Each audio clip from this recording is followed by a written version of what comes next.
Então, vamos lá? Meu terceiro ponto é esse. Quem está obrigado a licitar? Todo mundo, tá? Na verdade, a Lei 8666 estabelece que estão obrigados a licitar as entidades da administração direta, as entidades da administração indireta.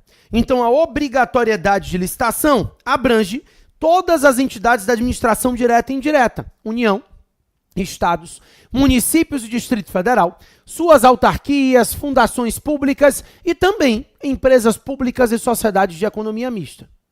Também devem licitar os chamados fundos especiais. Então, fundo de combate à pobreza, os fundos especiais públicos também devem licitar. E também os demais entes que sejam mantidos ou controlados pelo dinheiro público.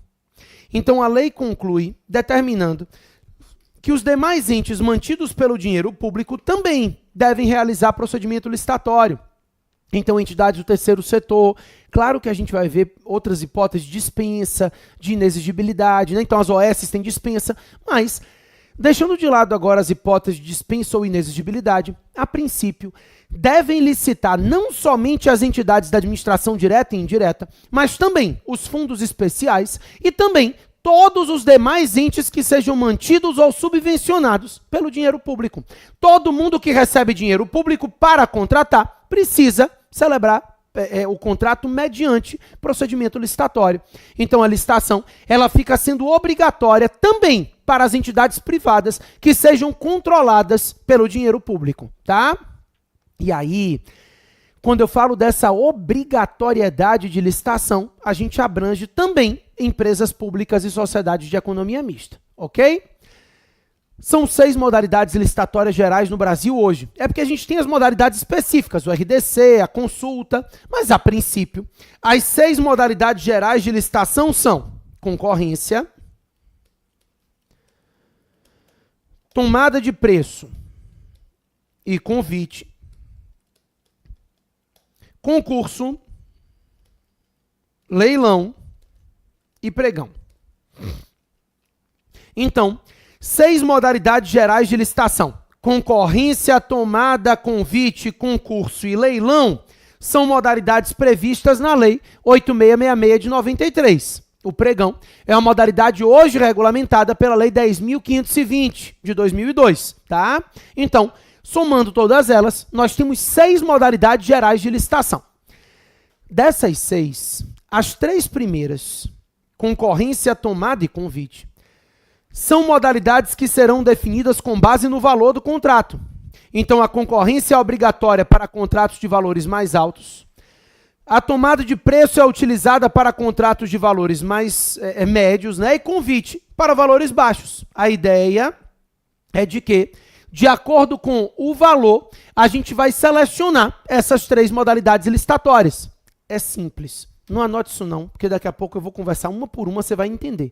Agora eu quero só que você consiga raciocinar comigo. Na medida em que a lei vai baixando a modalidade licitatória, a própria lei vai estabelecendo restrições de competição. Então, na concorrência, qualquer um participa. Na tomada tem que ser cadastrado. No convite tem que ser convidado. Ou seja, a própria lei ela vai começando a criar restrições a essa competição. Por isso, no momento que a própria lei cria restrições à competição, ela sente uma necessidade de regulação dessa atividade. Então, quanto mais restrições ela cria, mais ela diminui o valor da contratação, tá? É por isso que quem pode mais pode menos. Estou lhe dizendo que eu posso pegar a concorrência, que é a modalidade mais ampla, e usar para uma contratação baixa. O que eu não posso é o contrário, pegar o convite, que é uma modalidade restrita, e usar para um contrato de valor alto. Então, eu sempre posso utilizar a modalidade mais ampla para contratos baixos. E o que eu não posso é pegar uma modalidade mais restrita e usar ela para uma contratação de valor mais alto, tá? Então, a princípio, quem pode mais pode menos. Sempre que couber convite, cabe tomada e concorrência. Sempre que couber tomada, cabe concorrência, tá? As outras 3 modalidades, concurso, leilão e pregão, serão definidas com base no objeto a ser contratado. Já não tem o valor como justificativa de escolha, mas sim o objeto da contratação. Beleza? Vamos lá. Eu disse que ia conversar uma por uma. A primeira modalidade licitatória que a gente conversa é a concorrência. Vamos lá? A concorrência, como eu lhe disse, ela tem uma competição ampla. Qualquer pessoa pode participar da concorrência. Não precisa ser convidado, cadastrado, nada. Qualquer um pode participar. Claro, se não cumprir os requisitos de habilitação, vai ser inabilitado. Mas vai ser inabilitado no bojo do procedimento licitatório. Por quê? Para participar, não há requisito nenhum. Qualquer pessoa pode participar da concorrência, tá? Por isso, a lei utiliza a concorrência para contratos de valores mais altos. Esses valores foram alterados por decreto, né? O 9412.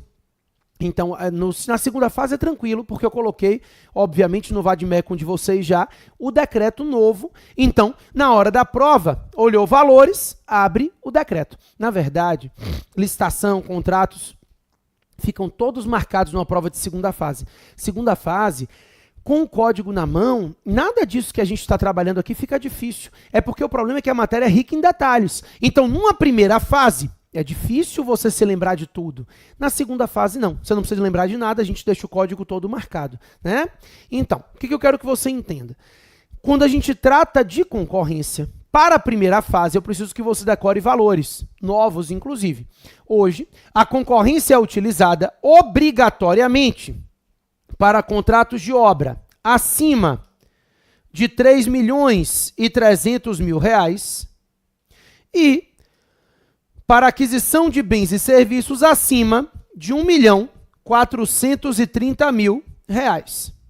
Então, obras e serviços de engenharia acima de 3.300.000. Bens e outros serviços acima de 1.430.000 é obrigatória a concorrência. Você vai dizer, e abaixo desses valores? Abaixo desses valores pode-se fazer concorrência também, só que ela já não é obrigatória, né? Abaixo de 3.300.000, se abaixo de 1.400.000, a gente vai ver que existem outras possibilidades. Então, é obrigatória a concorrência quando se tratarem de obras e serviços de engenharia acima de 3.300.000 e para aquisição de bens e outros serviços acima de 1.430.000. Acima desses valores, a concorrência é a modalidade licitatória obrigatória, tá? Beleza. Só que eu tenho 5 exceções. São exceções à regra de valor. A gente está vendo que, a princípio, a concorrência é uma modalidade licitatória que é definida com base no valor. É o valor da contratação que define a modalidade licitatória concorrência. Então, nós temos 5 exceções, 5 contratos que a lei considera tão importantes, mas tão importantes, que ela exige a concorrência independentemente do valor do contrato. Nós temos 5 contratos em que a concorrência é obrigatória, independentemente do valor. Vamos lá? O primeiro, põe aí para mim, são os contratos de concessão de serviço público. É a primeira exceção.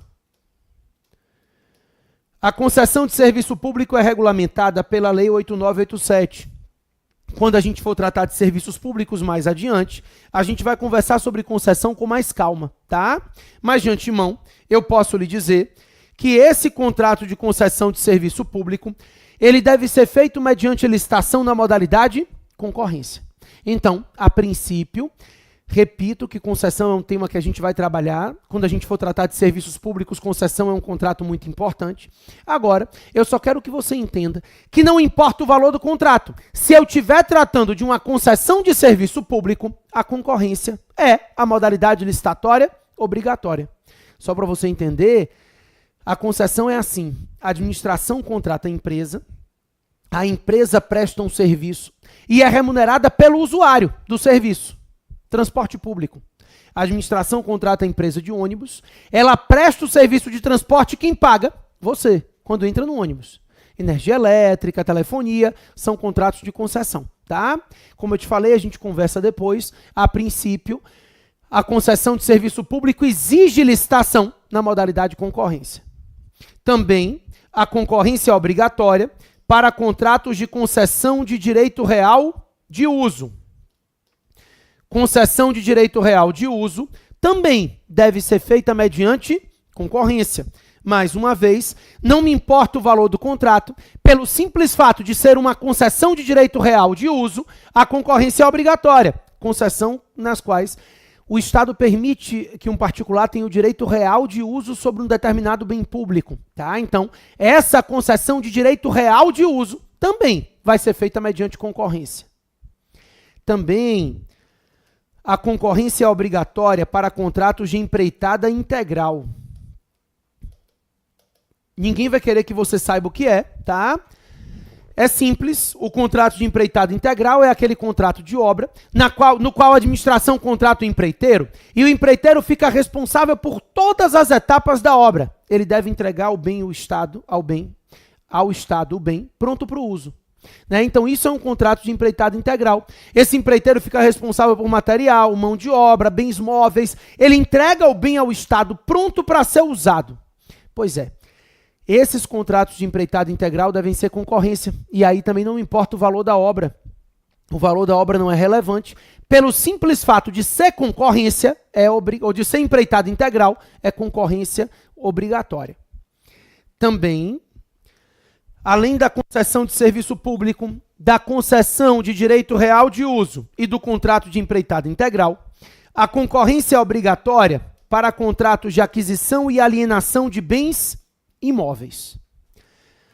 De novo, não importa o valor do imóvel, pelo simples fato de se tratar de aquisição e alienação de imóveis, a concorrência é obrigatória. Então, se exige a concorrência pelo objeto, o bem imóvel. Se a administração ela for adquirir ou ela for alienar bens imóveis, ela deve optar pela licitação na modalidade concorrência. O valor do contrato não é relevante. O imóvel, sim, é relevante. Então, em se tratando de aquisição e alienação de imóveis, a concorrência é a modalidade licitatória obrigatória, independentemente do valor. Só que tem exceção. Exceção da exceção. Olha que bacana, você não erra nunca mais. Porque é isso que vai cair na sua prova. Se a administração quiser alienar um bem imóvel, a exceção é só para alienação. Se ela for alienar um bem imóvel que foi adquirido por dação em pagamento, ou se ela for alienar um bem imóvel adquirido por decisão judicial, ela pode fazer concorrência ou leilão. Repito, se a administração quiser alienar um bem imóvel que foi adquirido por dação em pagamento ou decisão judicial, ela pode fazer concorrência ou leilão. Então, a princípio, a concorrência é a modalidade licitatória obrigatória para aquisição e alienação de bens imóveis. Não importa o valor do contrato. Se eu estiver tratando de um imóvel, a concorrência é obrigatória. A lei estabelece que, se a administração for alienar um imóvel que tenha sido fruto de dação em pagamento ou de decisão judicial, ela pode fazer concorrência. Não impede, não. Mas a concorrência deixa de ser obrigatória porque também será possível o leilão. Então, se o imóvel for fruto de dação em pagamento ou se o imóvel for fruto de decisão judicial, é possível se fazer concorrência ou leilão. Então, é uma situação em que a concorrência deixa de ser uma modalidade licitatória obrigatória e também é possível se utilizar do leilão. Ok? Beleza. Então, concessão de serviço público, concessão de direito real de uso, empreitada integral, aquisição e alienação de bens imóveis, com duas ressalvas que a gente já fez. Por fim, eu disse que eram 5 hipóteses, a concorrência é obrigatória nos casos de licitação internacional. Também, não importa o valor do contrato, se for uma licitação internacional, ela deve ser feita mediante concorrência. Licitação internacional é aquela que permite a participação de empresas estrangeiras que não tenham sede no país, tá? Então, a licitação internacional é uma licitação que permite a participação de empresa estrangeira sem sede no país. Porque participação de empresa estrangeira todas deixam, mas permite a participação de uma empresa estrangeira que não tenha sede no país. Isso é uma licitação internacional. E se for licitação internacional, deve ser concorrência, tá? Mas tem exceção. De novo, exceção da exceção. A outra cai mais, mas anote aí. Se o órgão tiver um cadastro internacional de licitantes, ele pode fazer licitação internacional tomada de preço. Então, a primeira hipótese é que se o órgão tiver um cadastro internacional de licitantes, ele pode fazer licitação internacional na modalidade tomada de preço. Essa é a primeira hipótese. Havendo esse cadastro internacional de licitantes, é possível a utilização da tomada de preço. E, se não houver fornecedor do bem ou serviço no país, ele pode fazer licitação internacional com VIT, tá? Então, se o órgão tiver um cadastro internacional de licitantes, mesmo sendo licitação internacional, ele pode fazer tomada de preço. E, se não houver fornecedor do bem ou serviço no país, ele pode fazer licitação internacional com VIT, porque fora isso, tem que ser concorrência, tá? Então, são 5 exceções que você já anotou aí. A concorrência é obrigatória independentemente do valor, para contratos de concessão de serviço público, concessão de direito real de uso e contratos de empreitada integral, aquisição e alienação de imóveis, com ressalvas, e licitações internacionais, também com 2 ressalvas. Beleza? Fechamos concorrência? Não, porque eu tinha combinado, só isso, que cada modalidade que a gente fosse conversando, eu ia lhe passar o prazo de intervalo mínimo dela, né? Então, antes da gente fechar mesmo, a gente só precisa anotar qual é o prazo de intervalo mínimo da concorrência. Lembrando que intervalo mínimo é o prazo mínimo exigido pela lei a ser respeitado pela administração entre a publicação do edital e a data marcada para a abertura dos envelopes. Então, entre a publicação do edital e a realização do evento, deve-se respeitar um prazo mínimo estabelecido na lei. Que prazo é esse? Vamos lá. No caso da concorrência, se a gente estiver diante de uma licitação, bota aqui, intervalo mínimo. Se a gente estiver diante de uma concorrência do tipo melhor técnica, do tipo técnica e preço, ou em se tratando de contratos de empreitada integral, e aí não me importa o tipo, nesses casos, o intervalo mínimo é de 45 dias. Nos outros casos, 30. Repito, quando se tratar de uma concorrência do tipo melhor técnica, técnica e preço, ou quando se tratarem de contratos de empreitada integral, 45 dias. Nos outros casos, 30 dias. Tá? Então, melhor técnica, técnica e preço empreitada integral, 45 dias de intervalo mínimo. Nos outros casos, 30 dias é o prazo de intervalo mínimo. Ok? Beleza. Vamos lá. Com isso entendido, então a gente fechou concorrência, né? O intervalo mínimo está anotado. Sempre dias corridos, aqui não é processo civil. Então, os dias são contados em dias corridos, a não ser quando a lei diz expressamente dias úteis. A gente vai ver alguns dias úteis aqui, mas expressos, em regra, dias corridos. Além da concorrência, a tomada de preço. A tomada é uma modalidade licitatória que restringe um pouco mais a competição. Então, não é qualquer pessoa que pode participar da tomada de preço. Agora, a gente vai ter uma restrição maior nessa competição. De acordo com a lei, participam da tomada de preço os licitantes que estejam cadastrados no órgão e aqueles que cumpram os requisitos para cadastro pelo menos 3 dias antes da data marcada para a abertura dos envelopes. Então, de acordo com a lei, a tomada de preço será possível para licitantes que estejam cadastrados no órgão, ou então que cumpram todos os requisitos para cadastro, pelo menos 3 dias antes da data marcada para a abertura dos envelopes. A ideia é de que já não é qualquer pessoa que pode participar.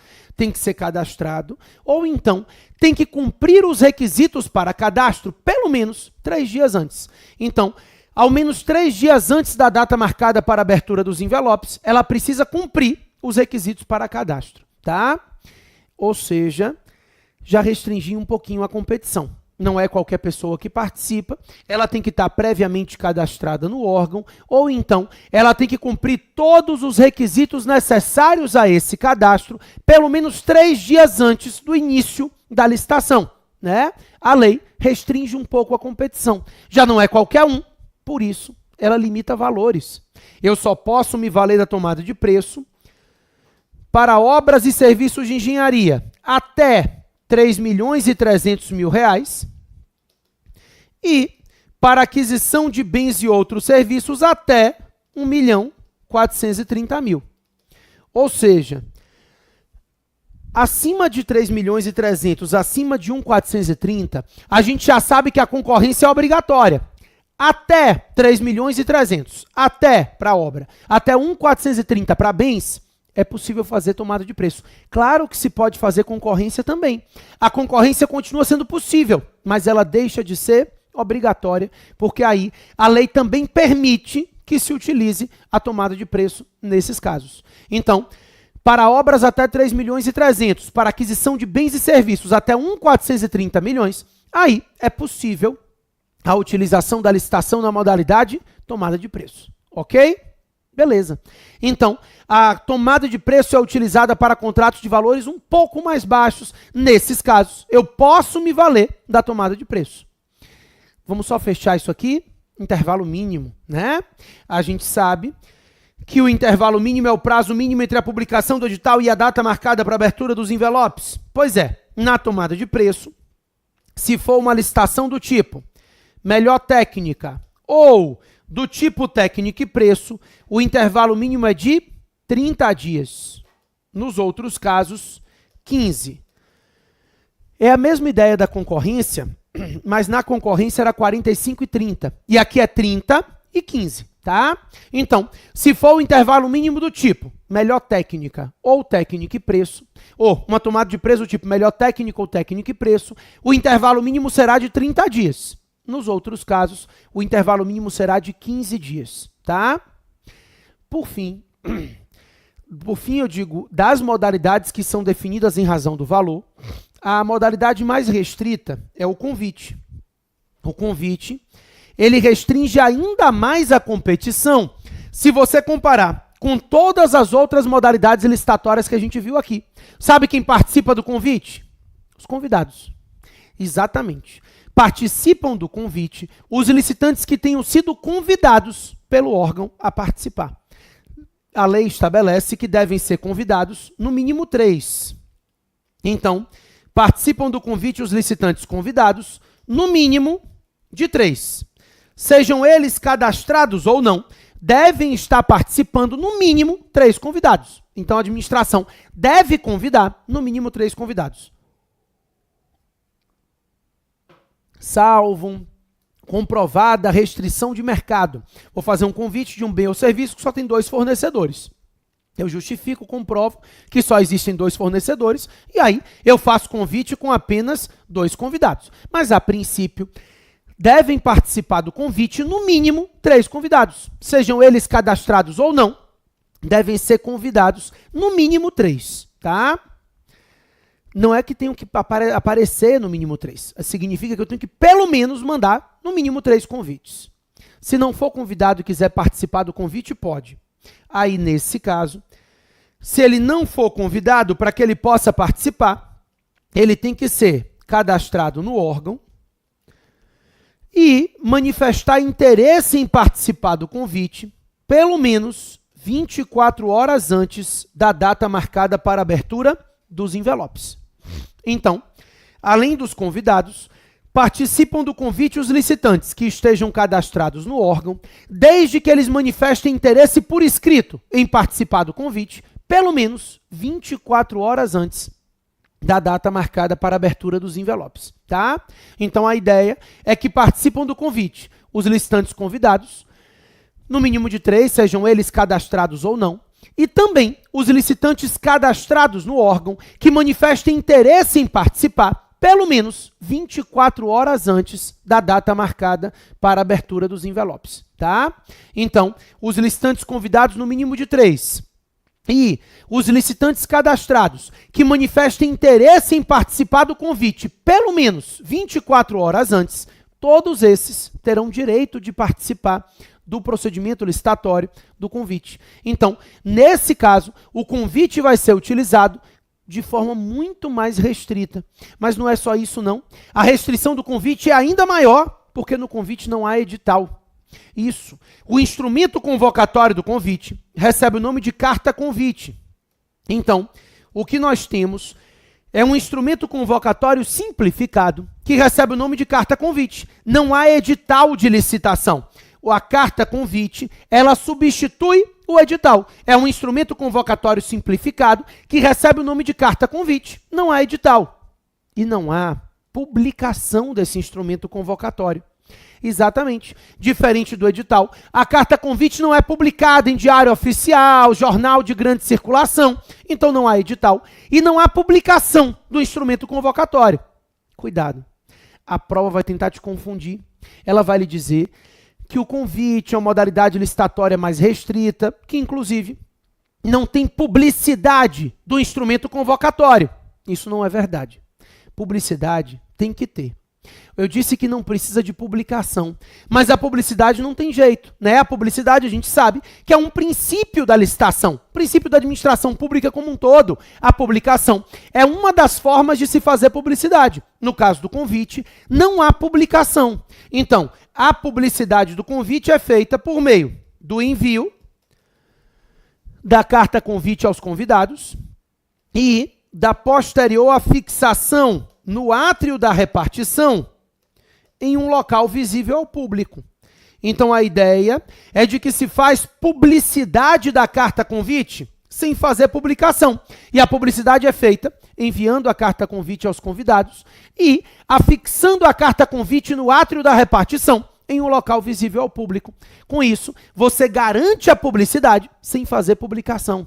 Então, existe uma publicidade mais restrita. Isso é fato, né? A publicidade é mais restrita porque a publicidade se dá pelo envio da carta convite aos convidados e pela posterior afixação no átrio da repartição em um local visível ao público sem que haja publicação. Então não há publicação, é feita uma publicidade, enviando a carta convite aos convidados e afixando a carta convite no átrio da repartição em um local visível ao público. Com isso, você garantiu a publicidade sem fazer publicação do convite. Ok? Beleza.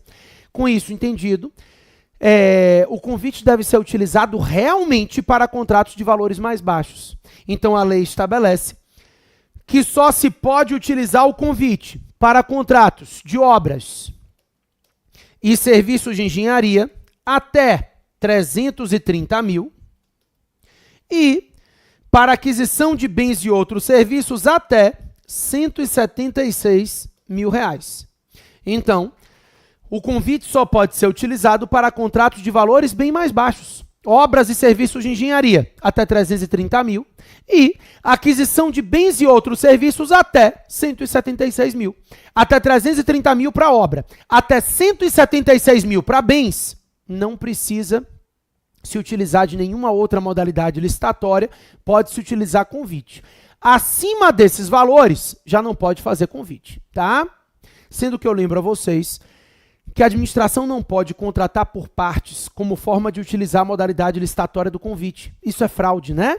O fracionamento do objeto de licitação é fraude. Então, ao invés de fazer uma obra de 1 milhão e uma obra de 500 mil, eu faço duas de 250. Isso é fraude. Eu não posso fraudar o procedimento licitatório por meio do fracionamento do objeto, ok? O intervalo mínimo do convite, 5 dias úteis. Primeiro intervalo mínimo que você está vendo em dias úteis, né? Eu lhe disse que quando for em dias úteis, a lei vai ter que dizer expressamente. Se a lei não fala nada expressamente, os dias aqui serão contados em dias corridos, os prazos, né? No caso do convite, o intervalo mínimo será de 5 dias úteis. E uma peculiaridade, assim, desencargo de consciência para sua prova objetiva. A lei diz que no caso do convite, é possível justificadamente se abrir mão da comissão e fazer o convite com apenas um servidor efetivo. Repito, a princípio no convite a comissão segue a mesma regra. 3 membros, 2 efetivos, aquilo que você já aprendeu, tá? Se o órgão fizer uma justificativa, escassez de pessoal, enfim, o órgão pode excepcionalmente, no caso do convite, justificar a impossibilidade de designar a comissão. Nesse caso, se o órgão justifica a impossibilidade de designar a comissão, ele pode abrir mão do convite, abrir mão da comissão, dispensar a comissão e fazer o convite com apenas um servidor, desde que seja um servidor efetivo do órgão, ok? Beleza. Então, concorrência, tomada e convite. As 3 outras modalidades não tem nada a ver com o valor do contrato. Já volto para a gente conversar sobre elas daqui a 1 minuto. Sai daí não.